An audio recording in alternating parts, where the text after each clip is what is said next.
वृषभ एस्ट्रो के दर्शकों जरा ध्यान से सुनिए।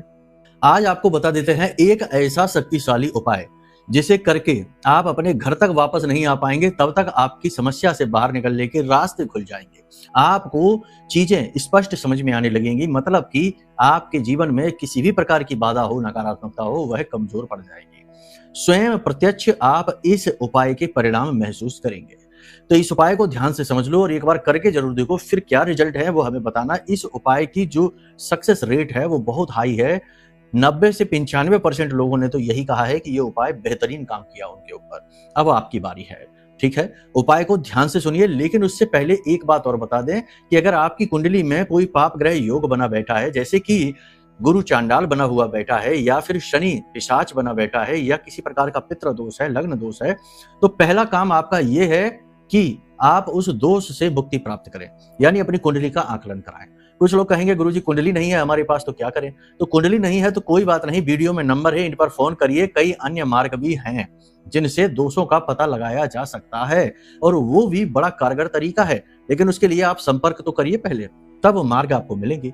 तो पहली चीज तो ये हो गई। अब उपाय को ध्यान से सुन लो, इससे करो, इससे भी आपको लाभ बहुत मिलेंगे, ठीक है। आपको क्या करना है ध्यान से सुनिए। आपको मगज के 7 लड्डू लेने हैं, पान के पत्ते लेने हैं। मगज के लड्डुओं को पान के पत्तों पर रखिए, 1 या 2 पत्तों पर रखिए। उसके बाद इन लड्डुओं को पीपल के जड़ के पास, पीपल का जो वृक्ष है उस जड़ के पास जाकर रख दीजिए, और वहीं पर बैठकर 7 बार हनुमान चालीसा का पाठ करिए। इस उपाय को आप शनिवार के दिन करेंगे तो अति उत्तम रहेगा, वैसे किसी भी दिन कर सकते हैं, ऐसी कोई बाधा नहीं है। 7 बार हनुमान चालीसा का पाठ करिए, उसके बाद बजरंग बाण का पाठ करिए। यदि स्त्री है तो हनुमान अष्टक का पाठ कर लो, बजरंग बाण का पाठ निषिद्ध है, ठीक है।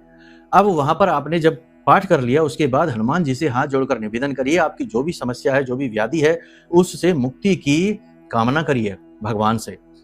हनुमान जी को मनसा पूर्ण कहा जाता है, आपकी मनसा अवश्य पूरी करेंगे। उसके बाद वो जब वहां से आप वापस आए तो उन लड्डुओं को उठा लें और उन लड्डुओं को कुत्तों को खिला दें, ठीक है। कुत्तों को खिलाने के बाद आपका एकदम से माइंड परिवर्तित होगा, एकदम से आपको जो नकारात्मक ऊर्जा है उसमें कमी महसूस होगी, हल्कापन महसूस होगा, पॉजिटिविटी का एहसास होगा, ठीक है। इस उपाय को आप लगातार भी कर सकते हैं, 3 से 5 दिन या 1 हफ्ते तक लगातार भी कर सकते हैं। पहले दिन से ही इसके रिजल्ट मिलने शुरू हो जाएंगे, आप करके तो देखिए, ठीक है। करिए इस उपाय को, फिर बताइए कैसे रिजल्ट है। जय माई की।